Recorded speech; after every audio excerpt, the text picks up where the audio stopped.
मध्य प्रदेश के स्कूल शिक्षा मंत्री इंदर सिंह परमार ने एग्जाम्स को लेकर न्यूज स्टेट से खास बातचीत की।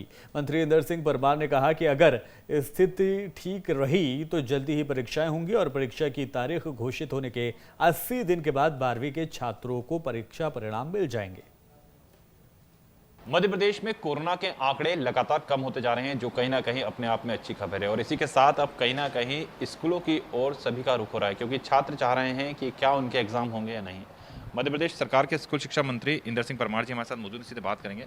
सर, पहले तो पॉजिटिव जो केसेस पहले आ रहे थे वो लगातार कम होते जा रहे हैं, सरकार भी लगातार आगे रही, काम करते रहे मध्य प्रदेश में, लिहाजा अब पॉजिटिव केस काफ़ी कम है।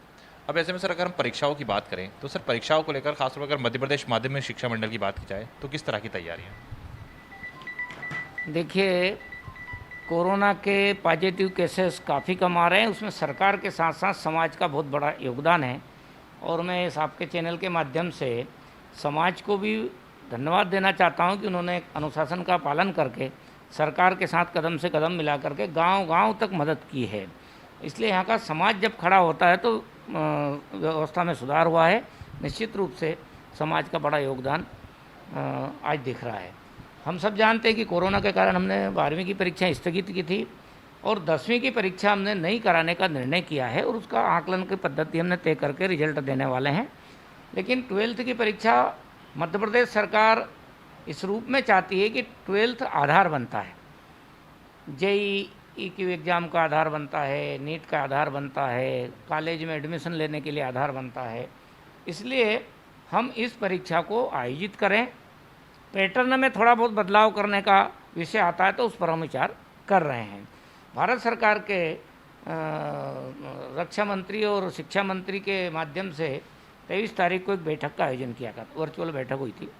देश के सभी राज्यों के शिक्षा मंत्री उसमें जुड़े थे और बहुत सारे महत्वपूर्ण सुझाव सब राज्यों ने आए थे। सीबीएसई को लेकर सर, सीबीएसई को लेकर महत्वपूर्ण सुझाव आए थे।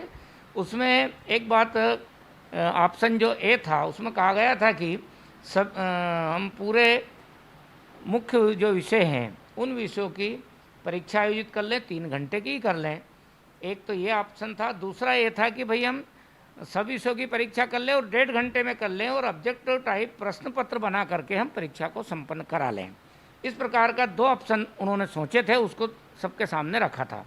ज़्यादातर राज्यों ने ऑप्शन बी को कहा था कि सीबीएसई की एग्ज़ाम ऑप्शन बी के आधार पर होगी तो अच्छा रहेगा।